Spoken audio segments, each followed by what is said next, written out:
ñëpp ku nekk sa tur ak sa sant vraiment di rafetlu cette belle mobilisation bi ngeen xamante ni tey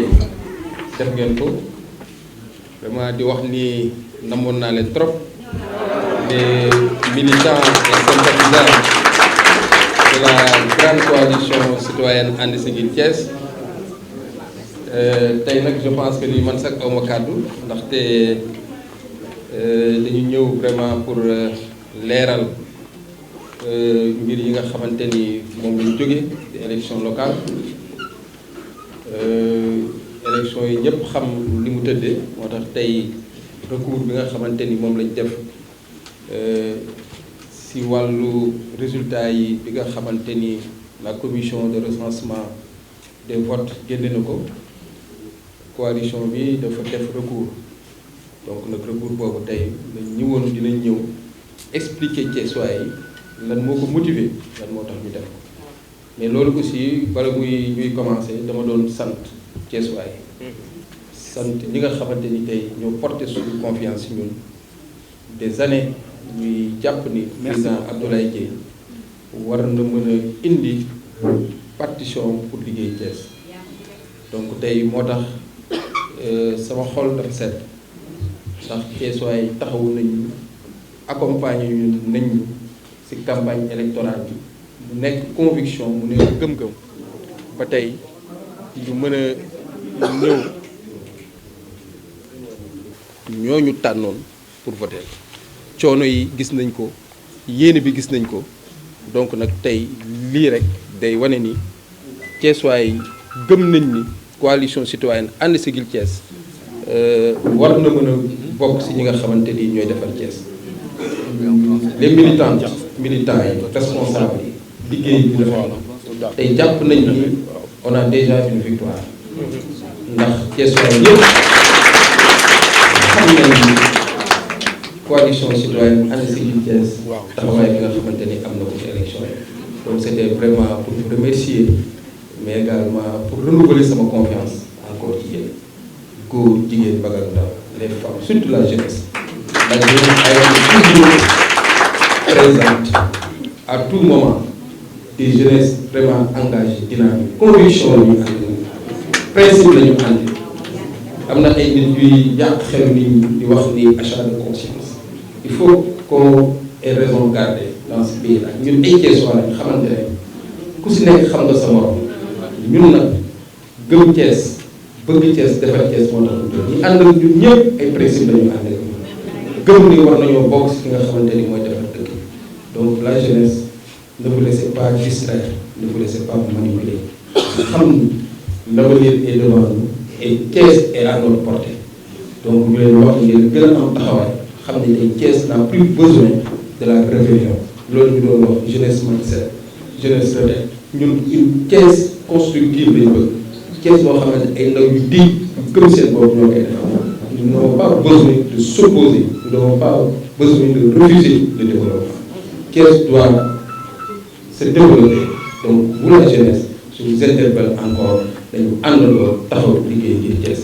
les femmes jigéen ñi aw ma seen fay vous avez bravé sonn ngeen ci campagne daw ngeen suba boobu liggéey su ma taxawee gis tey je pense que li ñu am si voix loolu c'est des électeurs de sympathie yi nga xamante ni dañoo gëm ñoo ànd ak ñun tey ñun amuñu ay voix yoo xamante ni dañuy faj mer mais dañoo am ñoo xamante ni dañu gëm le projet de la coalition And Siggil Thiès donc tey on peut ça glorifier wax ni lii victoire la plus de 10 000 voix yi ñu am c'est des partisans c'est des militants fidèles à la coalition citoyenne And Siggil Thiès maa ngi leen di sant bu baax di leen gërëm. salaamaaleykum mbooloo mooy baax yéen ñëpp ku ci nekk man maître Ndiogou Ndiaye avocat à la cour maa ngi lay nuyu ci sa tur ak ci sa sant di la sargal di la tàggal di la jox sa wàccuwaay alors mu bëggoon balaa ñuy sori ma préciser mandarga sunu jotaayu tey jataay bi du conférence de presse ci gàttal li ñuy wax point de presse moom la ça dañuy ñëw taxaw leeral waaye nag di rafetlu introduction bi président def introduction bu rafet te mérité ngeen ko yéen ñi toog yéen militants yi ma di leen sant di leen ngeen gën a góorgóorlu xam ne combat bi jeexagul daanaka de door a tàmbali mais néanmoins ñun on a suivi de loin mais gis nañ seen njàmbaarte seen góorgóorlu et vraiment yéen a gagné maintenant comme ñun ay démocrate lañ su ma nee yéen a gagné c'est parce que effectivement am na ñu ne ñoom ñoo gagné ñeneen te mu wóor ne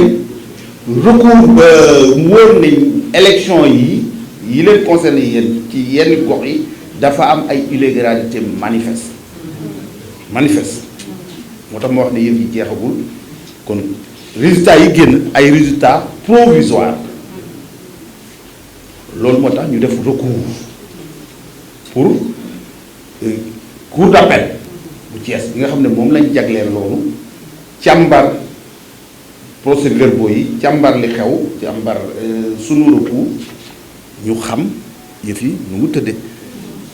cappaandaw ga yaakaar naa ne di ngeen def caravane. incha allah wër Thiès. alors bi loolu weesoo ma bëggoon def balaa may dugg ci aspect technique yi ma def ñaari précision yu am importance benn précision bi ñun Dakar lañ nekk on suit Thiès Thiès n'est pas loin de Dakar et ay avocats lañ dañuy suivre actualité bi surtout l'actualité politique en ce moment. alors ñun bi ñu dugg see Thiès dañu gis Thiès di bouillonner dans les réseaux et on a été surpris loolu mooy premier point moo bëgg a soulever en préliminaire de voir dans tous les réseaux même restaurant bi ñuy jaar ndekki yooyu yëpp ñuy consulter ñun suñu site yi consulter suñu kii avec le wifi et tout ñu gis ne suñu requête bi ñu déposé cour d'appel dañ ko publier fu nekk ma xamal leen nag ne loolu ñun defuñu ko te bi ñu ñëwee dañu njëkk a interroger seen ay plénipotentiaires seen ay mandataires ne na ñoom it defuñu ko xaw ma ku def loolu mais li mu def du yoon parce que gis nga dossier bu nekk ci justice dañ koy bàyyi ci loxo justice ñun publier wuñ waxuñu d'ailleurs waxuñu ci dossier bi dañuy leeral rek ay points techniques pour que ngeen bañ a jàmbaarloo wala ngeen bañ a mu bañ a am jiixi jaaxam pour mu leer seen bopp loolu rek moo ñu fi indi tey sinon dossier bi mu ngi ci loxo justice am nañ confiance ci justice te dina leer te ñun ñoo leen di taxawu ci wàllu boobu. alors beneen point bi tamit loolu loo xam ne ni c'est personnel te daf ma naqari bon dama ñëw aussi les gens parce que j'ai des contacts ici qui m'ont approché ñëw seet si ñu ne ñu waaw démb dafa am ndaw ak monsieur Abdoulaye Dièye di ko yëkk mel ni xeme kooku bu wóoloo boppam bu dee moo gagné mais soxlawul muy def ay attaque personnelle te nag balaa may sori te du ma ci sori sax mais ma mosal leen rek gis nga li mu wax ci monsieur Abdoulaye Dièye du dëgg waxul benn dëgg man mën naa certifier parce que en réalité loolu indi ñu fi tey mais man maay avocat am ci ay société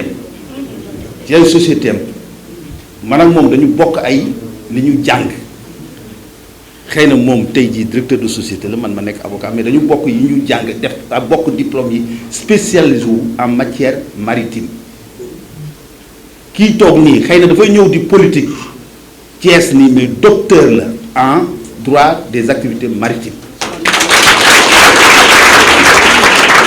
te bu fekkoonte ne du bëgg dëkkam wala bëgg a liggéeyal Sénégal mënoon na yem ci société am yooyu di am teraangaam di ko lekk moom kott ak ay ñoñam deful loolu kon kooku mérité wul ñuy yëkkati ay wax yu ñaaw di ko teg ci deram surtout que du dëgg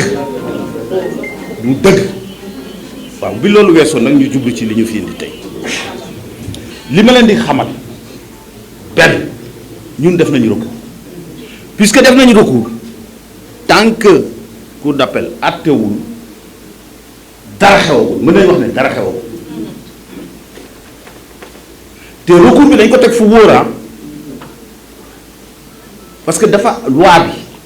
dafa wax ne bureau de vote 8 heures lay ubbi tëj 18 heures loolu c'est clair mais principe la d'accord principe la mën nañ ko prolonger préfet bi gouverneur wala sous-préfet mën na yokk bureau vote yi pour dimbale électeurs yi ñu voter normalement mais attention c'est important li may wax ni mais boobu day fekk préfet bi génne benn arrêté préfectoral ba pare ñu affiche ko ci buntu bureau de vote bi loolu ci kaw yi nga xam ne suñu recours foofu la porté amu fa donc ñoom ñoo def seen ay pexe bopp yokkal seen bopp heure yi te lu may wax ni inventé wuñu ko amuñu notification préfet ñoo ko defal seen bopp teg ko wóoruñu ko fenn def fa lu leen neex façon tappale bu leen neex boo gisee sax nombre de voix yi foofu ni muy yokkoo ak par rapport ak dans tout Thiès yeneen bureau de vote yi nga xam ne lii yenuwul maanaa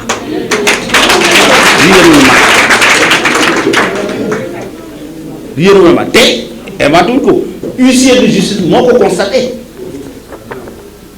procès verbal d'huissier de justice baa ngi nii sama loxo huissier de justice moo constaté ci procès verbal bureau de vote yi la sukkandiku constaté ni ñuy yokkee bureau de vote yi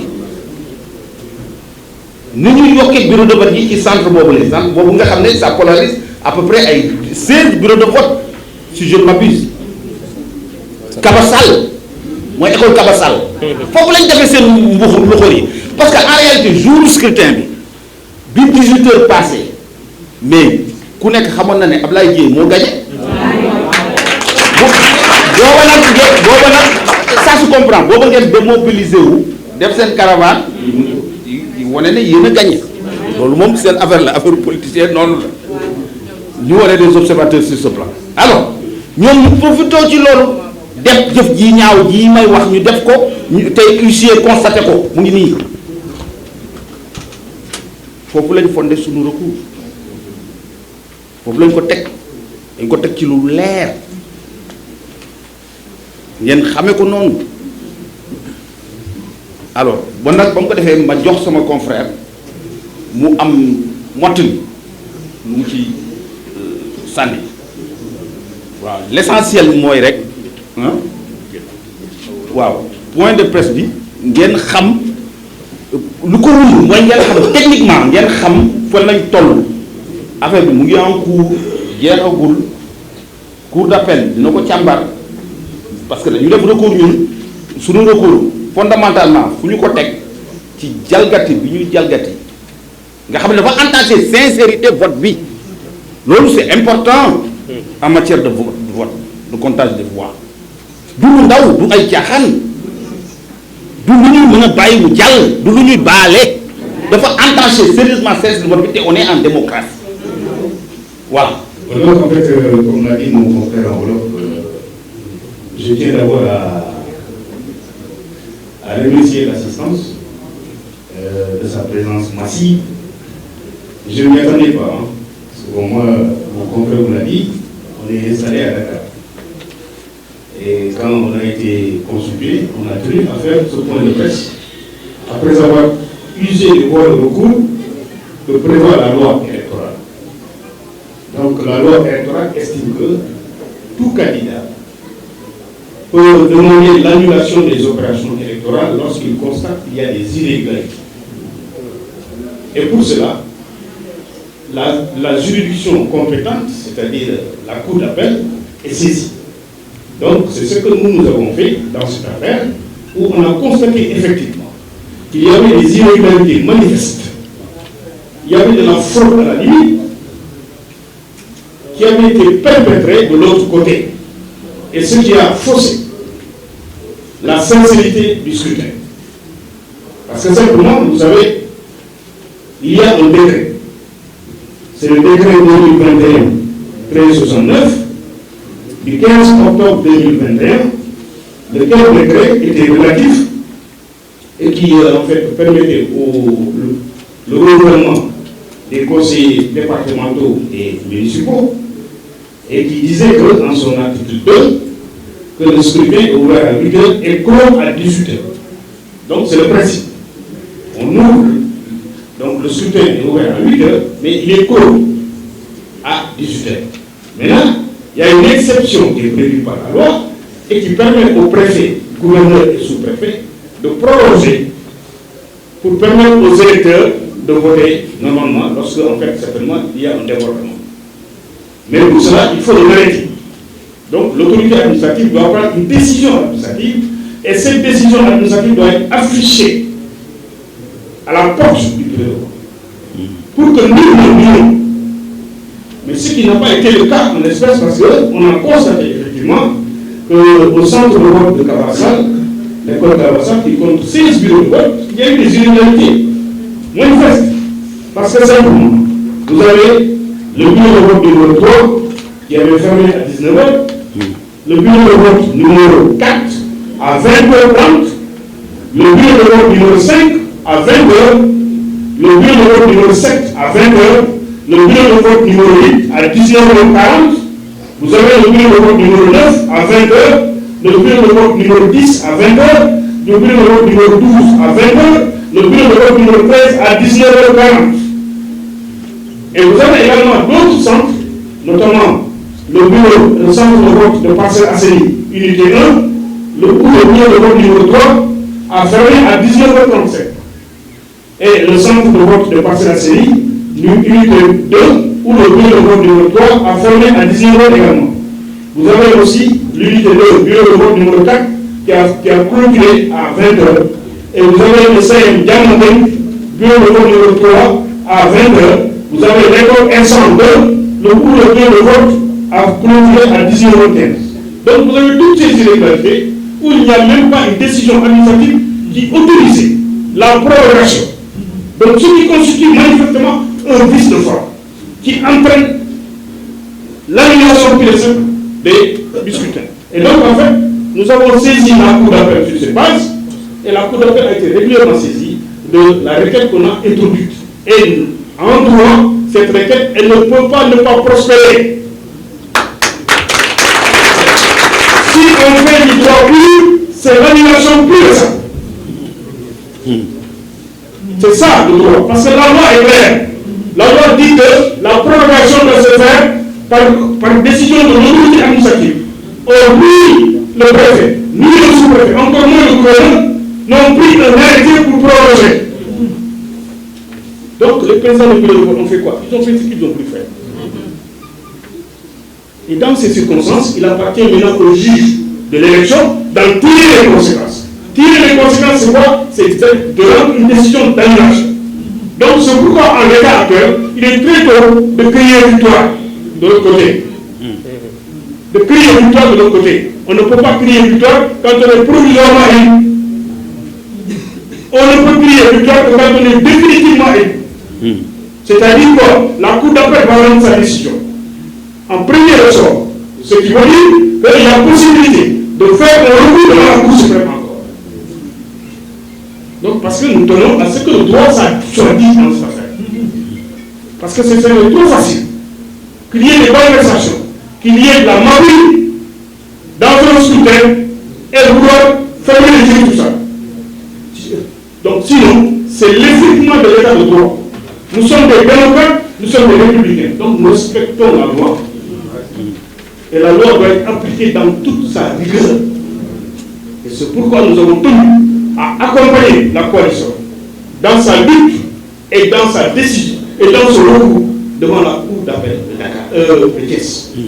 Et nous estimons que sur ces entrefaits, que nous avons bon espoir que le droit, les juges diront le droit et le droit sera dit en votre faveur parce que vous avez raison au droit. On doit annuler ce scrutin.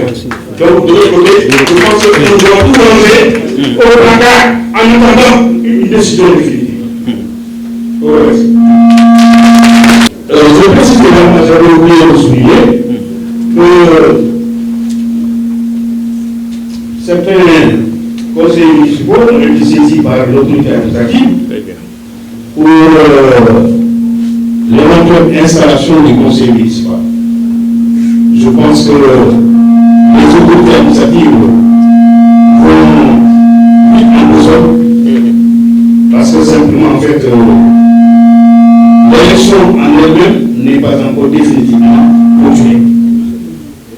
Et donc, en fait, nous allons attirer l'attention sur ça. Normalement, la Cour d'appel doit attirer l'attention sur le fait qu'ils ont été saisis de recours et qu'ils doivent surseoir à statuer jusqu'à ce que les recours soient épuisés. Parce que sinon, il y aura un double emploi. Parce que simplement, vous allez installer maintenant, demain, s'il y a un changement, vous êtes obligé de le faire à nouveau. Donc, pour une bonne administration de la justice, je pense qu'en fait, la Cour d'appel doit saisir les autorités pour attirer l'attention sur l'existence même des recours et leur demander de surseoir en attendant. Donc en fait, nous allons attirer l'attention et donc débrouiller, on va laisser au préfet du département de Thiès et au sous-préfet de l'arrondissement de Thiès Sud, entre autres, pour attirer l'attention et le communiquer les recours qui ont été initiés. Donc j'estime que dans ces conditions-là, ce serait prématuré de vouloir installer un conseil municipal.